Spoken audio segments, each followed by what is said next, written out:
Est-ce que j'en parle ou j'en parle pas? C'est la question que je me pose aujourd'hui.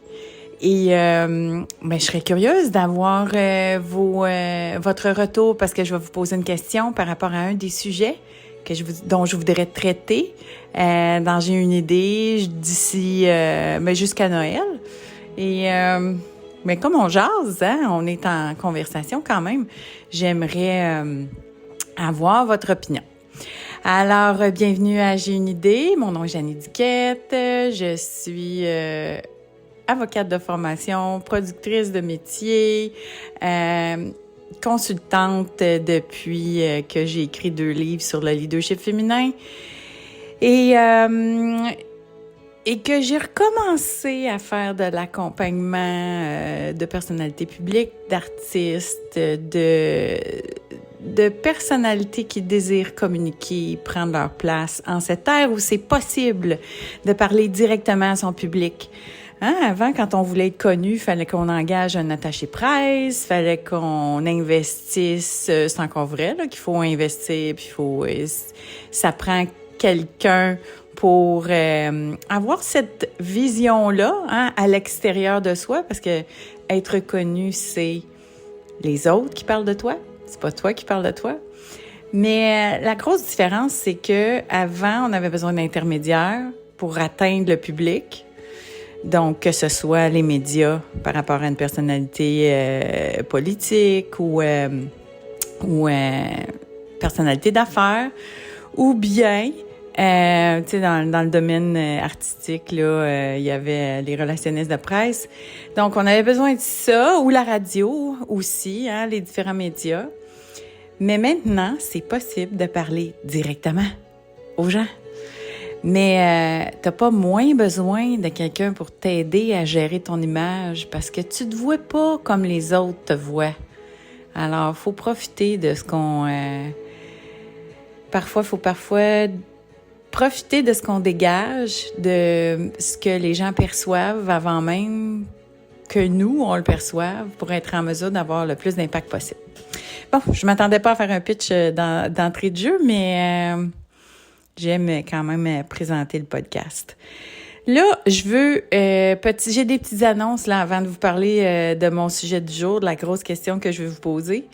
Premièrement, merci pour votre patience. J'ai eu de la misère la semaine passée. Je n'étais pas capable de poster la version audio du podcast, d'autant plus que je l'ai fait en retard. Là, je l'ai fait samedi plutôt que vendredi.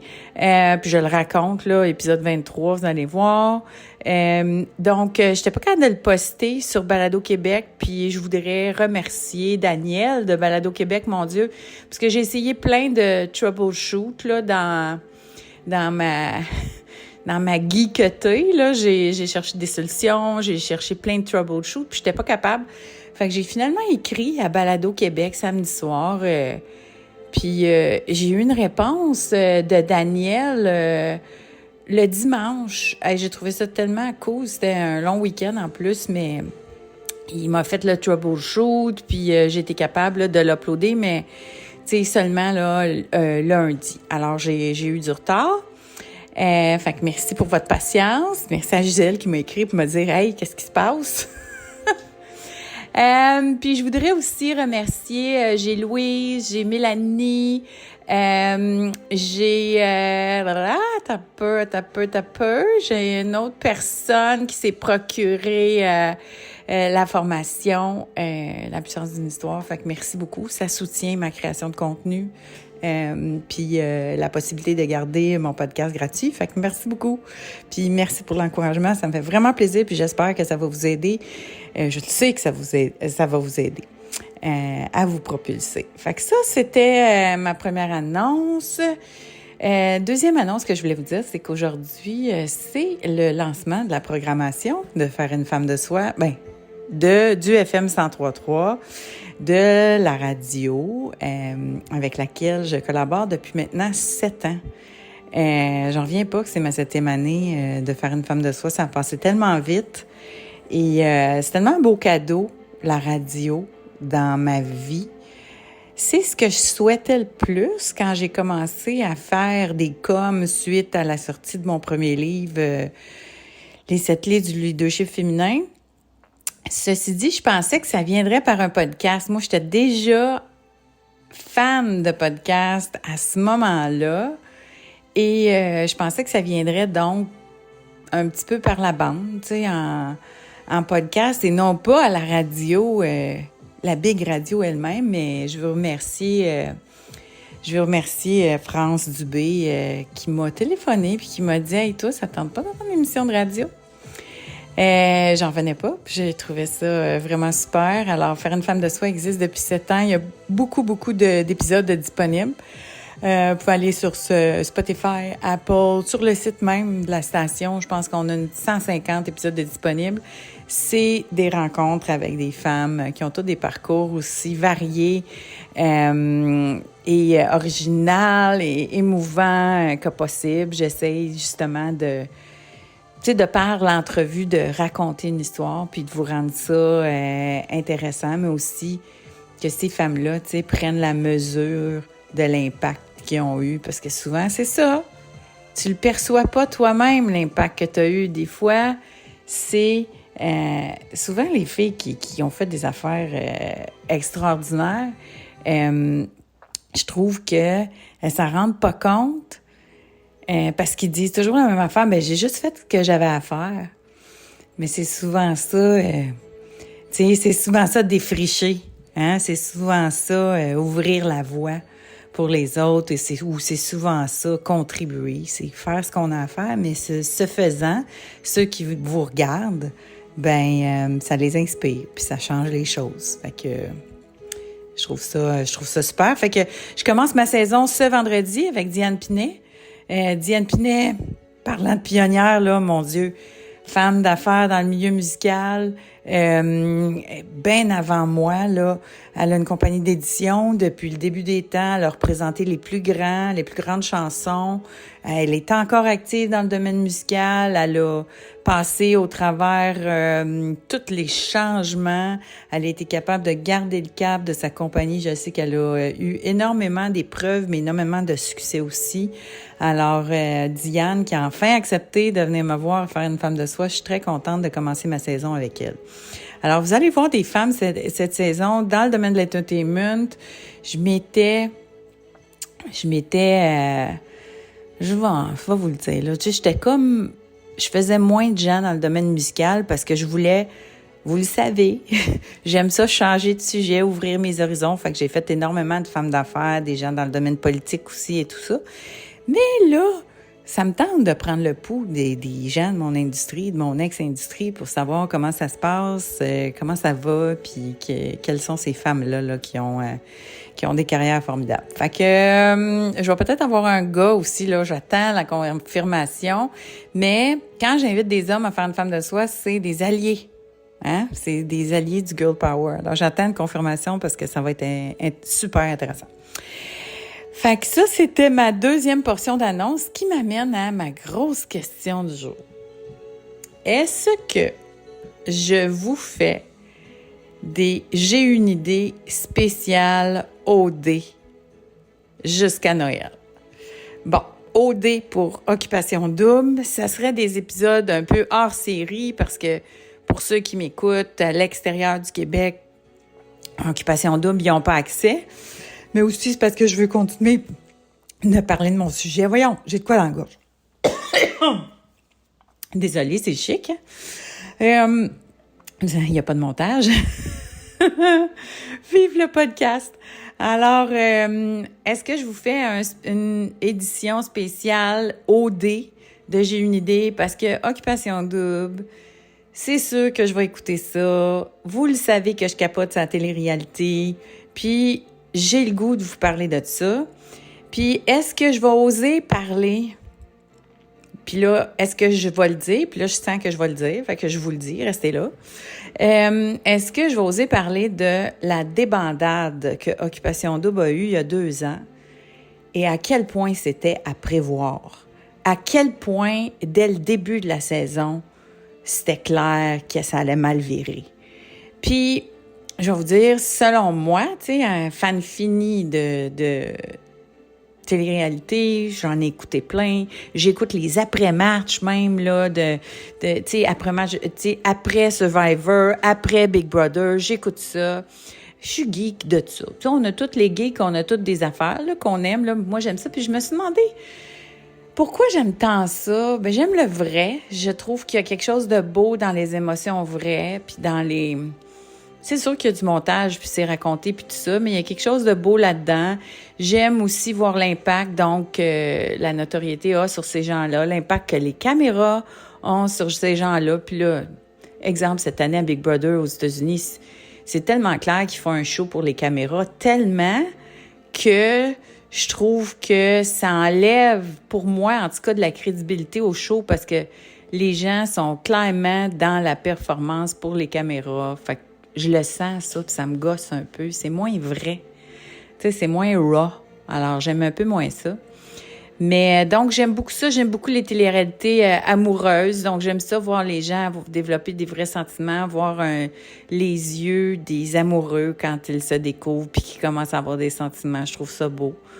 Puis, j'apprends des choses. J'apprends encore des choses en écoutant. Je vais vous donner un exemple. Love is Blind. J'écoute Love is Blind. Là, il y en a beaucoup. Là, je suis pas tout à fait à jour, mais je tripe beaucoup sur Love is Blind, sur Netflix. Donc, c'est des gens qui tombent amoureux juste en se parlant. Donc, c'est le son de la voix.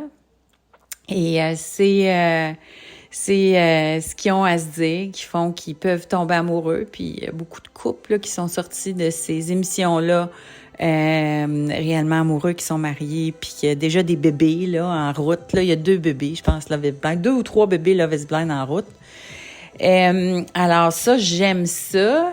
Et j'apprends des affaires, genre, c'est quelque chose dont je me doutais, là. Puis là, si vous êtes célibataire, là, c'est un conseil que je vais vous donner parce que je suis pas mal...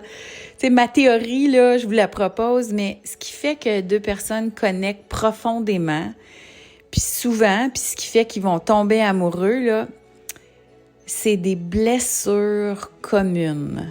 Donc, des blessures dans le parcours commun qui font qu'ils se voient, ils se comprennent, ils s'entendent. Puis là, on le voit clairement, je pense que c'est dans Love is Blind Mexique. Je suis un peu en retard, là, mais je pense dans Love is Blind Mexique, mais ma théorie, là, je l'ai vue.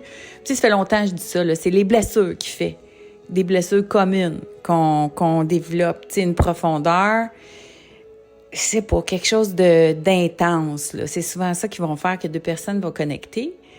Et donc, Love is Blind Mexique, les 2 personnes, ils parlent du décès de leur père. Les 2, leur père est décédé vraiment jeune, puis ils ont vécu ça, puis c'est à travers ce partage-là, cette communion-là, que tu vois que c'est clair que les 2 se mettent à se dire « Oh my God, je le comprends, lui, je la comprends, elle, puis... » Il y a quelque chose qui se passe là, à ce moment-là. Donc, ils connectent là-dessus.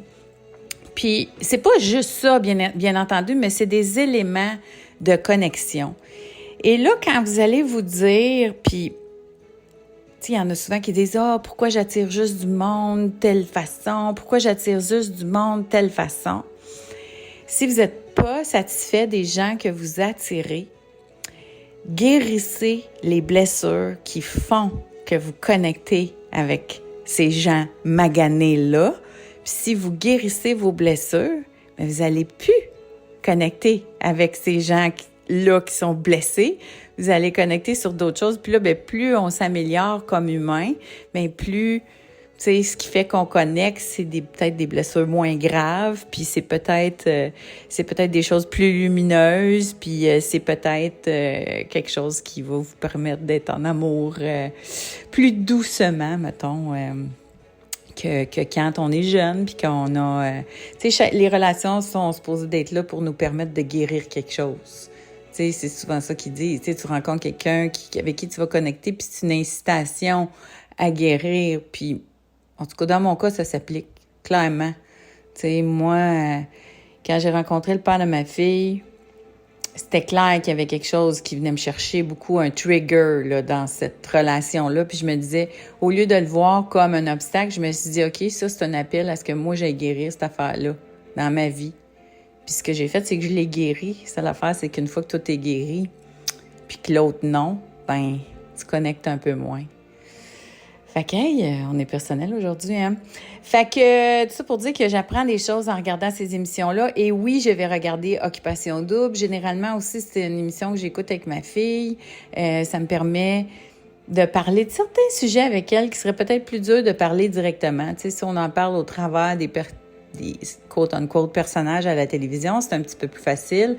Fait que c'est quelque chose qu'on écoute généralement ensemble. Fait que je vais le faire. Puis là, j'ai hâte, je vais découvrir le casting. Je vais faire ça cette semaine. Et là, excusez, mon téléphone a sonné. Mais je vais découvrir le casting. Puis si vous me dites « go », on en parle. J'ai l'impression que je vais vous en parler, là, anyway, un petit peu.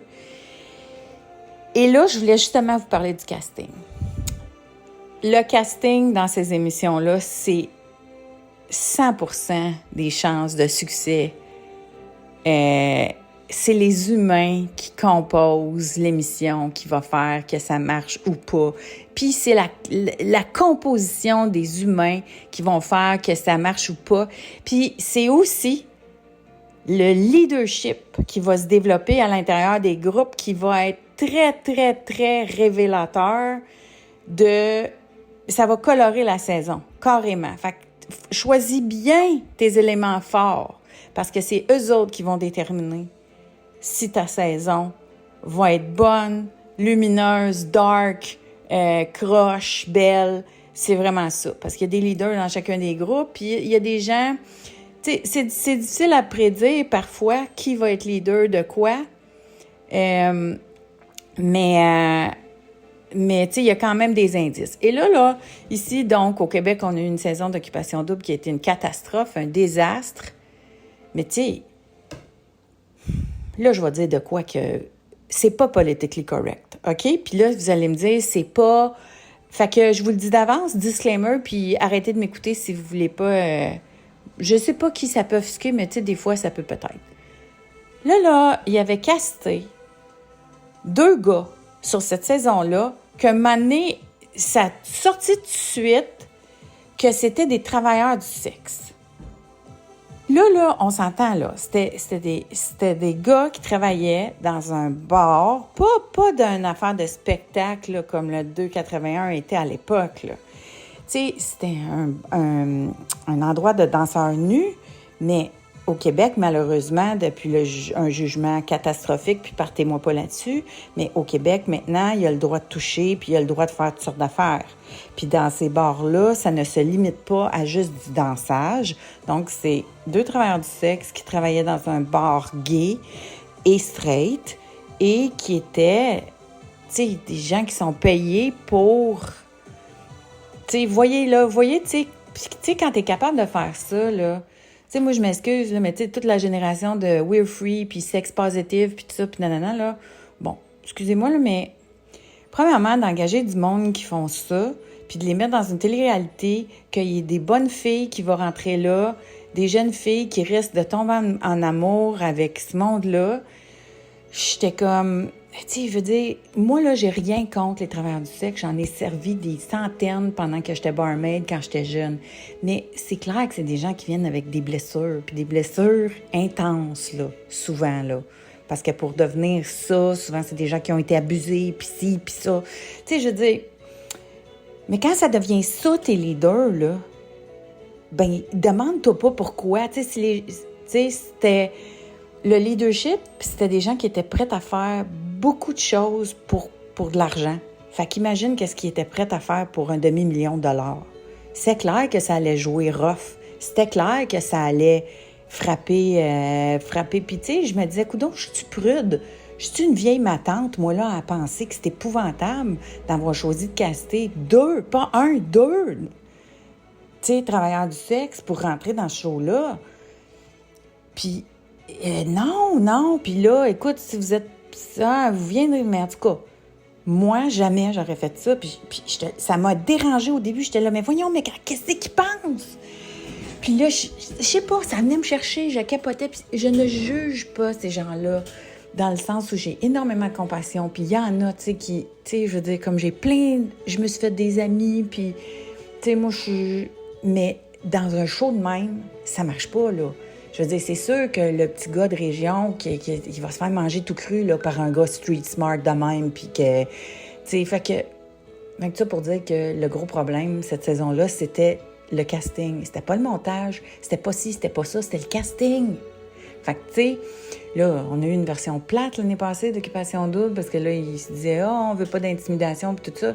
Ah, mais si vous faites un casting correct, là, ben il y en aura pas de problème, là. Tu sais, ça virera pas dark puis ça virera pas toxique, tu sais. Faut juste bien choisir les gens. Puis il y a personne de parfait, hein, mais ceci dit, c'est ça, il y a des zones où c'est peut-être mieux de pas aller jouer là. C'est pas le même genre de show, mettons. C'est pas le même genre de show. Tu sais, j'en ai écouté des shows, puis tu sais, en tout cas, bref, tout ça pour dire, pas un show de compétition où il y a un demi-million de dollars en jeu, là. C'est comme, non, fais pas ça, là. Tu sais, les autres seront pas de taille, là. Fait que c'est ça, vous voyez, je le dis pas, je vais peut-être pas jusqu'au bout du fond de ma pensée, mais vous voyez ce que je veux dire un peu. Fait que, puis tu sais, vous voyez la différence entre cette saison-là, où il y avait un leadership, tu sais, c'est ça, de quelqu'un avec le couteau d'un dent, là, qui est prêt à faire pas mal tout pour arriver à ses fins, puis magouiller, puis etc. Puis la saison d'avant, avec un Fred qui anime maintenant, qui est un leader positif, comme on en a rarement vu à la télé, qui est un extrêmement excellent role model. Ça a coloré toute la saison, tous les autres candidats. Tout le monde a mieux paru de par le leadership de Fred et c'est extrêmement important qui tu vas choisir comme leader. Donc vous voyez deux saisons extrêmement différentes de par les personnes que tu choisis pour l'aider. Puis tu l'aides pas juste avec tes qualités intellectuelles, tu l'aides avec tes valeurs, tu l'aides avec ton intégrité, tu l'aides avec ta loyauté, tu l'aides avec ta générosité, ta curiosité. Alors, c'est super important dans ces émissions-là. Alors, voici ce que j'en pensais. Fait qu'avez-vous le goût qu'on parle d'OD, qu'on fasse des spéciaux OD? Alors, cette semaine, donc, il n'y aura pas de J'ai une idée le vendredi. Maintenant, le vendredi, c'est Faire une femme de soi que vous allez avoir. Puis, c'est sur un feed différent. Mais je vais vous mettre le lien du Faire une femme de soi dans le descriptif de J'ai une idée. Vous allez avoir le J'ai une idée les mardis, puis un spécial OD si ça vous tente. On va essayer, là, ça commence cette semaine. On va vous en faire un, puis peut-être même j'aurai des invités dans mon spécial OD. J'aimerais peut-être ça. Alors, ben voilà. Alors, merci d'avoir été à J'ai une idée. Je m'en vais commencer à me préparer pour m'en aller à mon lancement de programmation. Et ben, si vous avez envie de vous inspirer, procurez-vous la puissance d'une histoire. Et ben, à bientôt!